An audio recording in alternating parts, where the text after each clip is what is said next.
সর্বপ্রথম আমাদেরকে সলাত আদায় করার জন্য বা নামাজ পড়ার জন্য সর্বপ্রথম আমাদেরকে কি করতে হয়? আমাদেরকে ওযু করতে হয়। আমাদেরকে ওযু করতে হয়।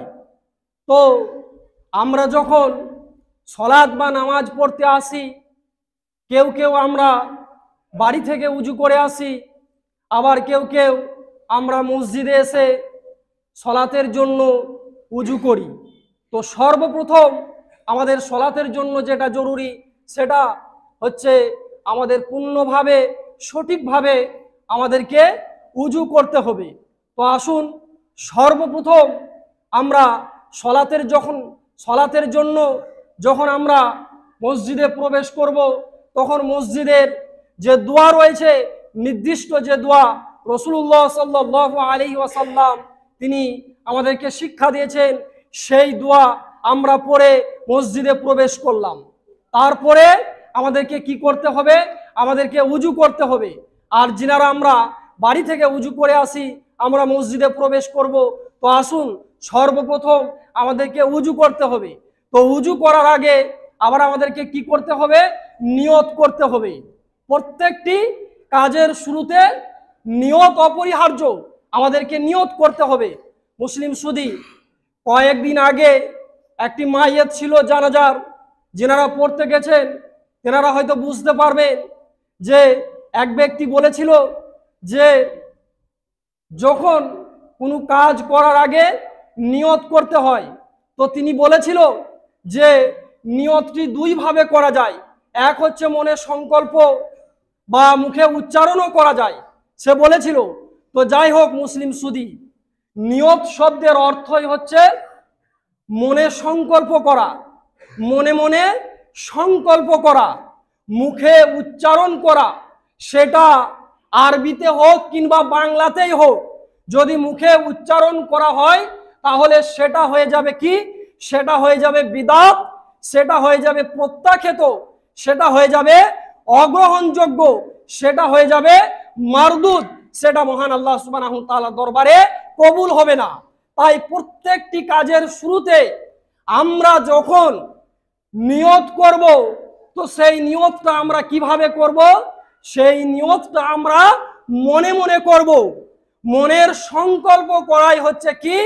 নিয়ত। তো সর্বপ্রথম আমাদেরকে কাজের শুরুতে কি করতে হবে? নিয়ত করতে হবে। আর সেইটা মনের সংকল্প, সেইটা মনে মনে, সেটা মুখে উচ্চারণ করা যাবে না, সেটা বাংলাতে হোক কিংবা আরবিতে হোক। যদি করা হয় তাহলে সেটা হয়ে যাবে কি? সেটা হয়ে যাবে বিদআত।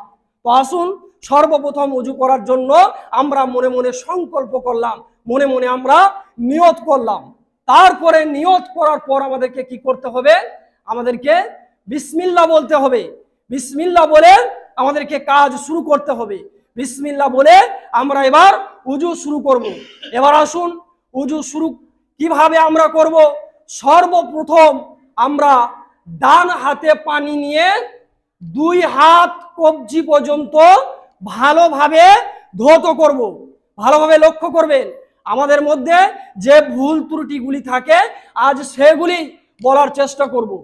সর্বপ্রথম আমরা ডান হাতে পানি নিয়ে 2 হাত কবজি পর্যন্ত ভালোভাবে ধৌত করব। আর সেই সাথে কি করব? আঙ্গুলগুলি আমরা ভালোভাবে খিলাল করব। সুন্দরভাবে 2 হাত কবজি পর্যন্ত ধোয়া হয়ে গেল।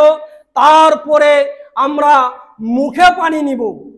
এখানে মুখে ও নাকে একসঙ্গে হাদিস এসেছে, মুখে ও নাকে একসঙ্গে হাদিস, আর এটাই হচ্ছে সবচেয়ে উত্তম, সবচেয়ে সহি হাদিস। কিন্তু আমরা অনেকেই মুখে আলাদা নাকে আলাদা নিয়ে থাকি। এটাও হাদিস আছে, এটা জায়েজ আছে, এটা নেওয়া যাবে, কিন্তু সব চাইতে উত্তম সহি হাদিস হচ্ছে কি? যে মুখে ও নাকে একসঙ্গে নেওয়া আর সেই সাথে নাক ঝাড়া। তারপরে আবার ডান হাতে পানি নিয়ে আমরা পুরো মুখমণ্ডল ধৌত করা।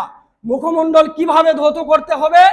একেবারে কপালের চুলার গোড়া থেকে, নাকের লথি থেকে একেবারে থুতুনির নিচে পর্যন্ত পুরো সুন্দরভাবে পুরো মুখমণ্ডলটা ভালোভাবে ধৌত করতে হবে।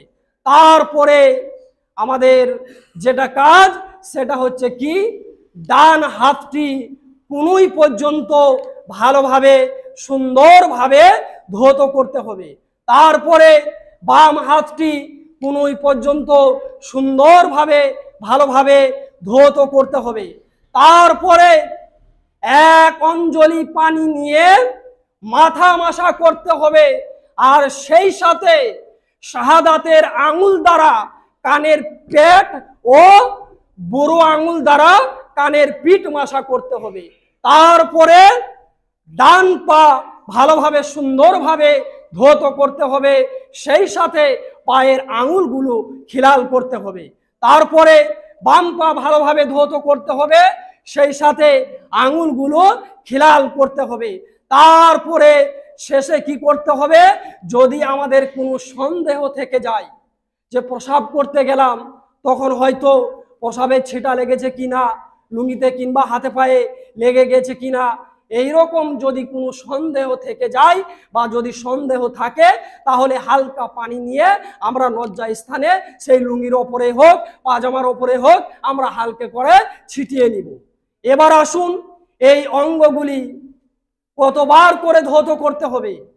হাদিসে এসেছে এই অঙ্গগুলি যেগুলি আমরা এতক্ষণ পর্যন্ত শুনলাম ধোয়ার কথা, সেই অঙ্গগুলি হাদিসে এসেছে একবার করেও ধোয়া যায়, দুইবার করেও ধোয়া যায়, তিনবার করেও ধোয়া যায়, তিনের অধিক চারবার ধোয়া যাবে না। অঙ্গগুলি আপনি যদি মনে করেন যে একবার ধুলে আমার যথেষ্ট, তাহলে আপনি একবার করে ব্যবহার করতে পারেন, আপনি দুইবার করে ব্যবহার করতে পারেন, আপনি তিনবার ব্যবহার করতে পারেন, তিনের অধিক ধোয়া যাবে না। আর যখন ব্যবহার আমরা করব, যখন তিনবার করে ব্যবহার করব, তখন সব অঙ্গগুলি তিনবার করে ব্যবহার করতে হবে। যখন দুইবার করে করব তখন দুইবার করে সব করতে হবে। আর যখন একবার করে করব তখন একবার করেই সব অঙ্গগুলি আমাদেরকে ব্যবহার করতে হবে। তারপরে উজু হয়ে গেল। উজু হয়ে যাওয়ার পর যে অফারের কথা আমাদের নবী মুহাম্মদ রাসূলুল্লাহ সাল্লাল্লাহু আলাইহি ওয়াসাল্লাম তিনি বলেছেন, যদি কোনো ব্যক্তি পূর্ণভাবে সুন্দরভাবে উজু করার পর এই উজুর দোয়াটি যদি পাঠ করে, তাহলে মহান আল্লাহ সুবহানাহু ওয়া তাআলার দরবারে তাদের খুব গুরুত্বপূর্ণ সব রয়েছে আমল।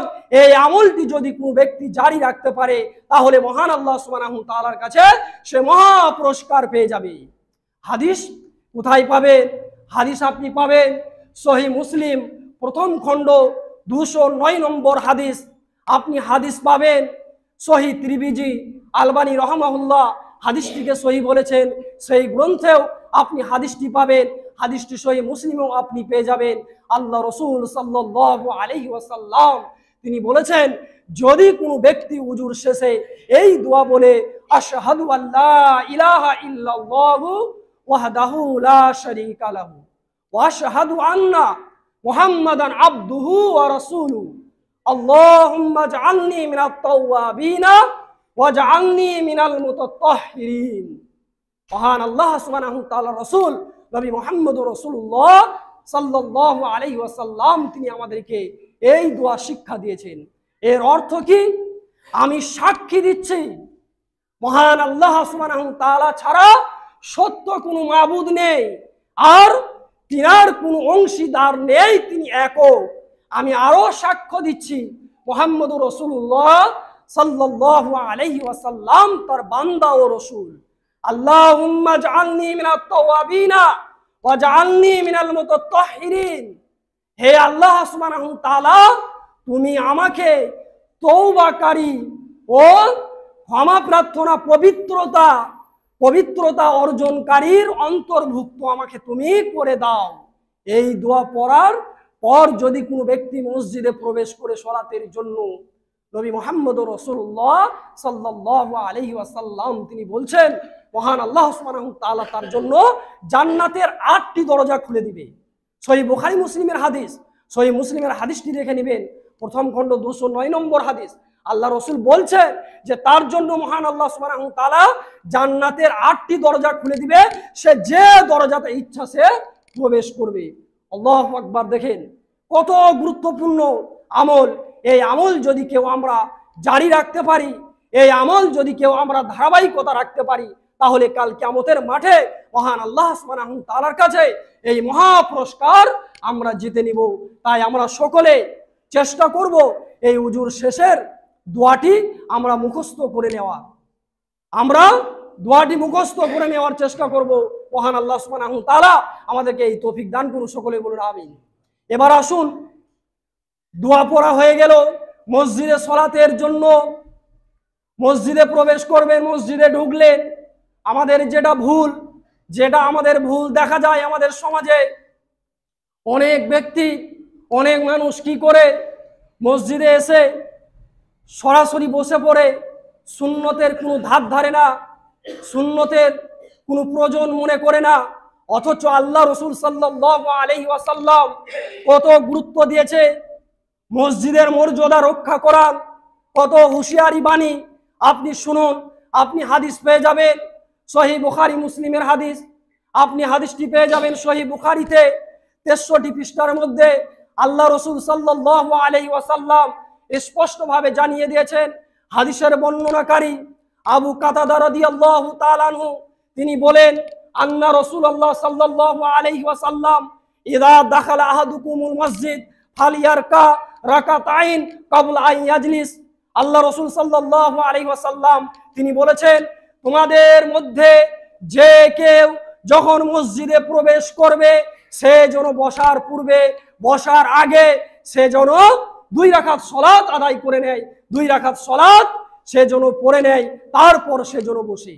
তারপরে অপর এক হাদিসে আবু কাতাদা রাদিয়াল্লাহু তাআলা আনহু তিনি বলেন, আল্লাহ রাসূল সাল্লাল্লাহু আলাইহি ওয়াসাল্লাম একদিন মসজিদে নববীতে সাহাবায়ে কেরামদেরকে নিয়ে তিনি বসে আছেন। সেই সময় আমি মসজিদে নববীতে প্রবেশ করলাম। তো আবু কাতাদা রাদিয়াল্লাহু তাআলা আনহু তিনি বলেন যে আল্লাহ রাসূল সাল্লাল্লাহু আলাইহি ওয়াসাল্লামকে সাহাবায়ে কেরামদেরকে নিয়ে আমি বসে থাকতে দেখলাম। তো আমি কি করলাম, আমি সেই মজলিসে গিয়ে আমি বসে গেলাম। তখন আল্লাহ রাসূল সাল্লাল্লাহু আলাইহি ওয়াসাল্লাম তিনি আমাকে বললেন, হে আবু কাতাদা, তোমাকে 2 রাকাত সালাত পড়তে, 2 রাকাত নামাজ পড়তে তোমাকে কিসে বাধা দিল? তুমি কেন 2 রাকাত সালাত আদায় করলে না? তখন আবু কাতাদা রাদিয়াল্লাহু তাআলা আনহু তিনি বলছেন, আমি উত্তর দিলাম, আল্লাহ রাসূল সাল্লাল্লাহু আলাইহি ওয়াসাল্লামকে আমি বললাম, হে আল্লাহ রাসূল, আপনি সাহাবায়ে কেরামদেরকে নিয়ে বসে রয়েছেন, আমি উঠে সালাত আদায় করব, এটা আমার কেমন যেন মনে হলো, তাই আমি আপনার সঙ্গে সাহাবায়ে কেরামদেরকে নিয়ে বসে রয়েছেন, আমি বসে পড়লাম। তখন আল্লাহ রাসূল সাল্লাল্লাহু আলাইহি ওয়াসাল্লাম তিনি বলে উঠলেন যে তোমাদের মধ্যে যখন কেউ মসজিদে প্রবেশ করবে তখন সে যেন 2 রাকাত সালাত আদায় করে তারপর সে যেন বসে। এটাকে গুরুত্ব দেওয়ার জন্য আপনি আরো একটু হাদিস শুনুন, সহিহ বুখারী মুসলিমের হাদিস। হাদিসের বর্ণনাকারী ইবনে উমর রাদিয়াল্লাহু তাআলা আনহু তিনি বলছেন যে আল্লাহ রাসূল সাল্লাল্লাহু আলাইহি ওয়াসাল্লাম একদিন মসজিদে নববীতে খুতবা প্রদান করছিলেন, খুতবা দিচ্ছিলেন মিম্বারে দাঁড়িয়ে। জুমার দিনে আল্লাহ রাসূল সাল্লাল্লাহু আলাইহি ওয়াসাল্লাম তিনি খুতবা দিচ্ছিলেন। এমন সময় এক ব্যক্তি মসজিদে প্রবেশ করলো। ওই ব্যক্তি মসজিদে প্রবেশ করতেই না করতেই আল্লাহ রাসূল সাল্লাল্লাহু আলাইহি ওয়াসাল্লাম তিনি খুতবা দিতে দিতে ওই ব্যক্তিকে বলল যে তুমি 2 রাকাত সালাত আদায় করো, তারপরে বসবে।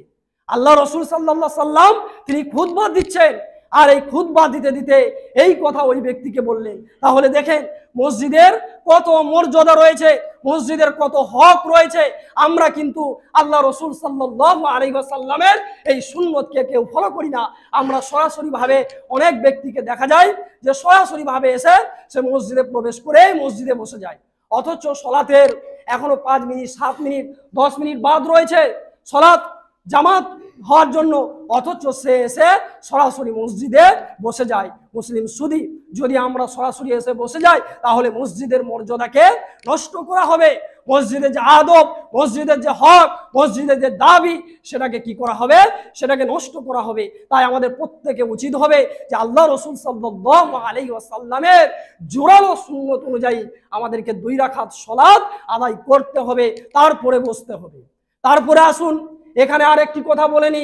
আপনি মসজিদে প্রবেশ করছেন, হয়তো দেখছেন যে জামাত হতে এখনো 1 মিনিট কিংবা 1.5 মিনিট বাদ আছে, তখনও দেখা যায় অনেক ব্যক্তিকে এসে বসে যায়। কিন্তু মুসলিম সুদি না, আপনি দেখছেন মসজিদে প্রবেশ করছেন, 1 মিনিট কি 1.5 মিনিট বাদ আছে জামাতের জন্য, তখন আপনি আর বসবেন না, আপনি সালাত, আপনি জামাত ধরার জন্য আপনি দাঁড়িয়েই থাকবেন, আপনার আর বসার প্রয়োজন নাই, আপনাকে আর বসতে হবে না। আপনি 1 মিনিট দাঁড়িয়ে থেকে 1.5 মিনিট দাঁড়িয়ে থেকে আপনি জামাত যখন দাঁড়াবে সেই জামাতে আপনি জয়েন করবেন।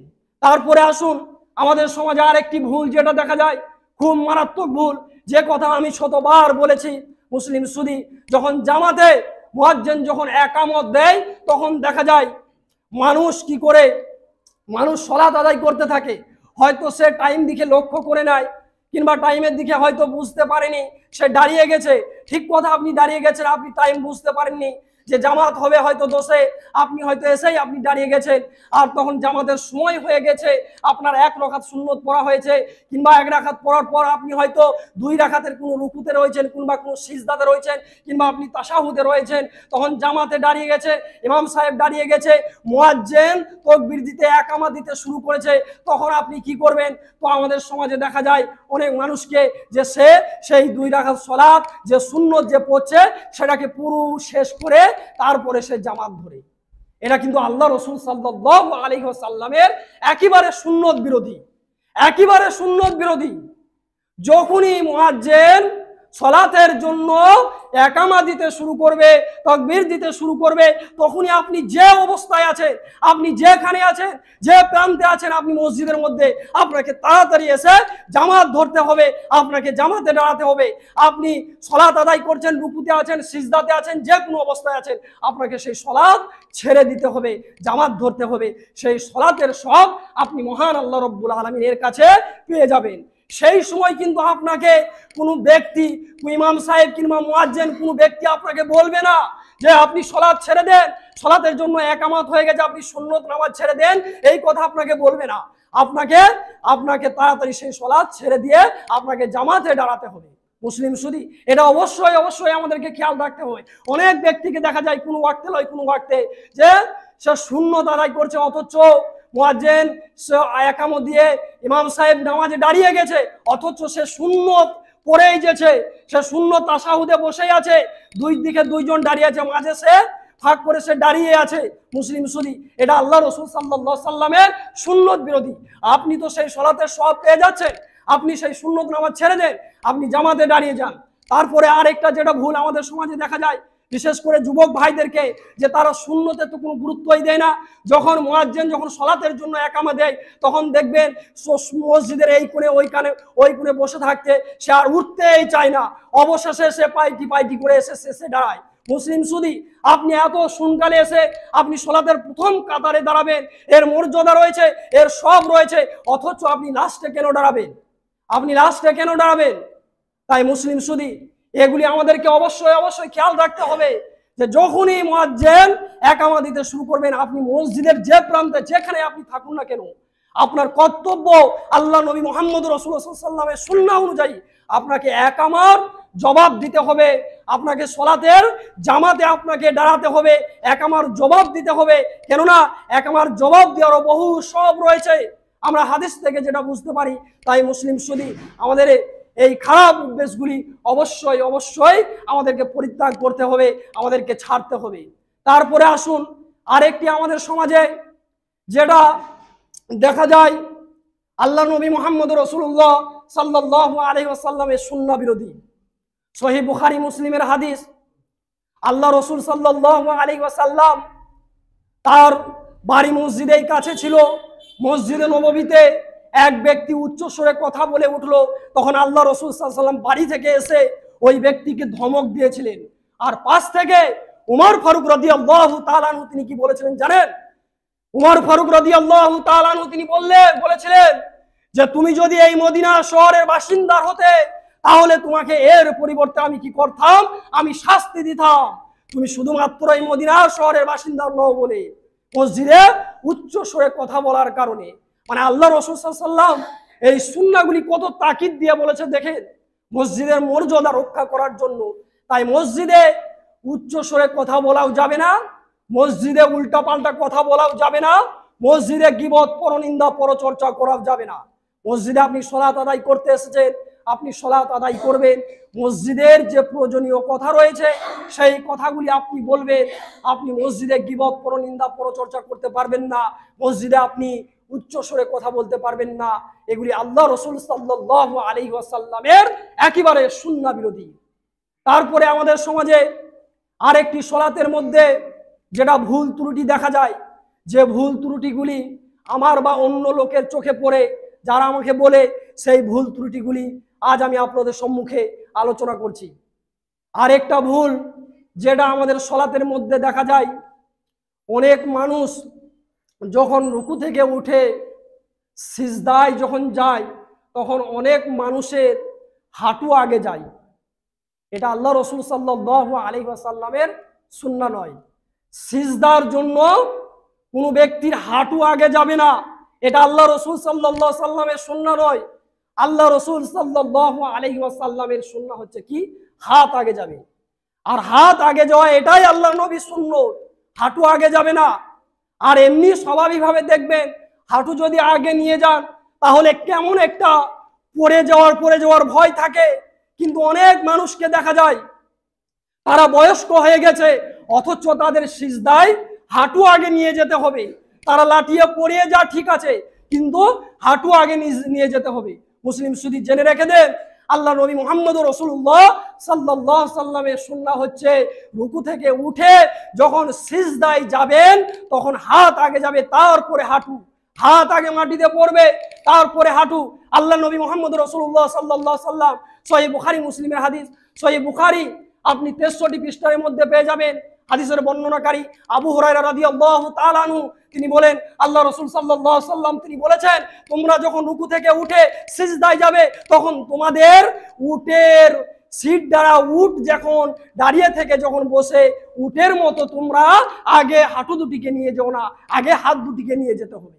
তারপরে আসুন আরেকটা যেটা ভুল দেখা যায়, যে যখন আমরা সালাত এক রাকাত হয়ে গেল, 2 রাকাতের জন্য যখন উঠবো, কিংবা আমাদের 3 রাকাত হয়ে গেল 4 রাকাতের জন্য যখন উঠবো, তখন দেখবেন অনেক মানুষকে দেখা যায় সে আবার হাঁটুতে ভর করে উঠে, হাতে ভর করে উঠে না।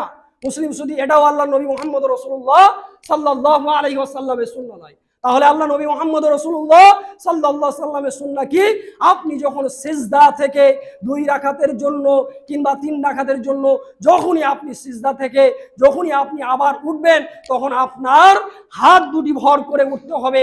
হাঁটু দিয়ে ভর করে উঠা আল্লাহ নবী মুহাম্মদ রাসূলুল্লাহ সাল্লাল্লাহু আলাইহি ওয়াসাল্লামের সুন্নাহ নয়। তারপরে আরেকটি আমাদের সমাজে যেটা ভুল দেখা যায়, আসুন আল্লাহ নবী মুহাম্মদ রাসূলুল্লাহ সাল্লাল্লাহু আলাইহি ওয়াসাল্লামের যেটা সুন্নত বিরোধী হয় সেটা হচ্ছে এই যে কাতার সোজা করা। কাতার সোজা করা ডান দিক থেকে কাতার সোজা করা নয়, বাম দিক থেকে কাতার সোজা করা নয়, কোন দিক থেকে কাতার সোজা করা নয়, কোন দিক থেকে কাতার সোজা করতে হবে এ ব্যাপারে চলুন আমরা সহিহ বুখারী মুসলিমের হাদিসে দেখি। আল্লাহ রাসূল সাল্লাল্লাহু আলাইহি ওয়াসাল্লাম তিনি বলেছেন, ফি বাইতে উম্মে সুলাইম কুনতু ওয়া খালফাহু ওয়া উম্মে সুলাইম খালফানা। ইবনে উমর রাদিয়াল্লাহু তাআলা আনহু, আনাস বিন মালিক রাদিয়াল্লাহু তাআলা আনহু তিনি বলেন, আল্লাহ রাসূল সাল্লাল্লাহু আলাইহি ওয়াসাল্লাম একদিন উম্মে সুলাইমের বাড়িতে সালাত আদায় করলেন, আর আমি এবং একজন ইয়াতীম আল্লাহ রাসূল সাল্লাল্লাহু আলাইহি ওয়াসাল্লামের পেছনে দাঁড়ালাম। ওয়া উম্মে সুলাইম খালফানা, তারপরে উম্মে সুলাইম দাঁড়ালো।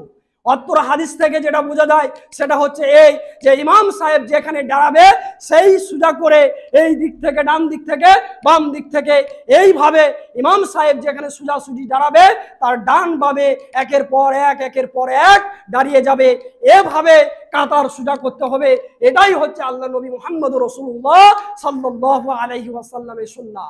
আমি মহান আল্লাহ রব্বুল আলামিনের কাছে দোয়া করি, হে মহান আল্লাহ রব্বুল আলামিন গো, আমাদের সালাতের মধ্যে, আমাদের নামাজের মধ্যে, মসজিদের মধ্যে আমরা যে ভুল ত্রুটি করেছি সেই ভুল ত্রুটি আমরা যেন অতি জরুরি আমরা ছেড়ে আমরা তোমার নবী মুহাম্মদ রাসূলুল্লাহ সাল্লাল্লাহু আলাইহি ওয়াসাল্লামের সুন্নাহ অনুযায়ী আমরা যেন সালাত আদায় করতে পারি এবং মসজিদের মর্যাদাকে রক্ষা করতে পারি, মসজিদের সম্মানকে রক্ষা করতে পারি। এই তৌফিক আমাদের সকল মুসলিম উম্মাহকে দান করুন। সকলেই বলুন আমিন। আল্লাহুম্মা সাল্লি আলা মুহাম্মাদ ওয়া আলা আলি মুহাম্মাদ